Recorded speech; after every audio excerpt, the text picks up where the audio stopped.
So I'm assuming that's the tree right there, the one that got broke by the wind. See all these branches and stuff that are down here. One thing that stands out also, that the service cable coming out the transformer right up there, when the service people came out, they rolled it up. I'm assuming it was on the ground, and so they didn't want it to be a hazard, anybody get electrocuted, so they just rolled it up there. So, and so basically, looks like it's gonna be going right there. The sun is so bright that I can barely see it. So it don't really look too bad.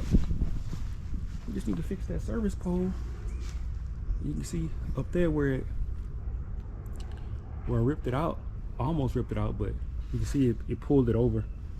So I'm assuming the branches from the tree fell down like that. The branches from the tree fell down onto the wire and it pulled the pole that way. So we got to fix that. So this is the old meter base type. So you can see right there in that hole, it pretty much just blew it right out. Right there in that hole, pretty much just blew it right out. So I think we're gonna have to replace this whole meter base. Look like they may have upgraded the panel. I see some new service wire in there, so look like we may just need to replace the meter and the surface conduit going up. So probably one good thing about this is that also too is that we can probably reuse that conduit right there and just get a new weather head and get a new meter hub and a new meter base. And also too, we'll replace that that aluminum wire they have going up. See those in there?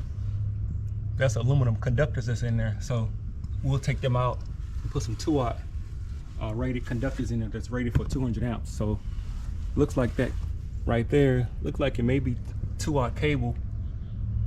It may be either 1-aught or 2-aught. But anyway, we're gonna put 2-aught going up the service riser conduit, and that way we'll be rated for at least 150 amps to 200 amps. So looks like they already got one ground rod right here.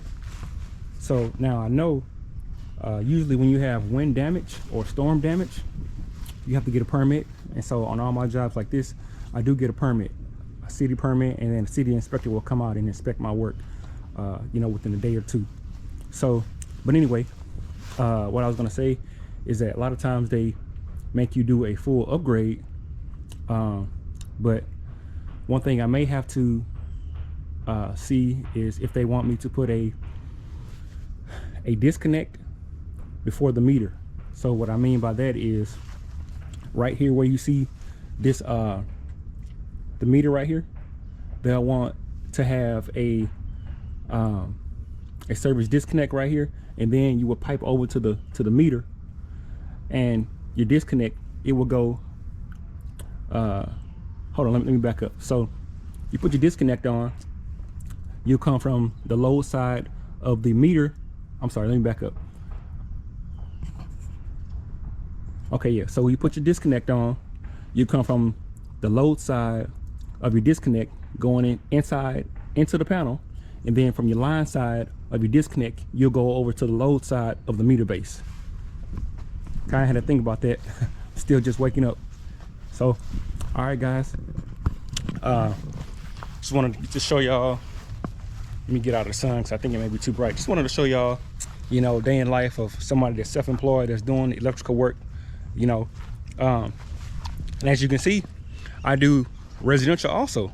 So that's why it's good to have experience in residential, commercial, and industrial, because you never know what type of call you're going to get, especially if you're doing business.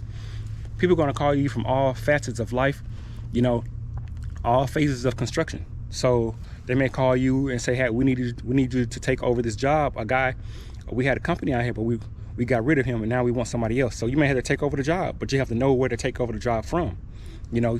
So if you don't have that experience, you're not going to be able to make money. So someone was asking me when I did a live stream, which one do I like doing the best, you know, residential, commercial, or industrial?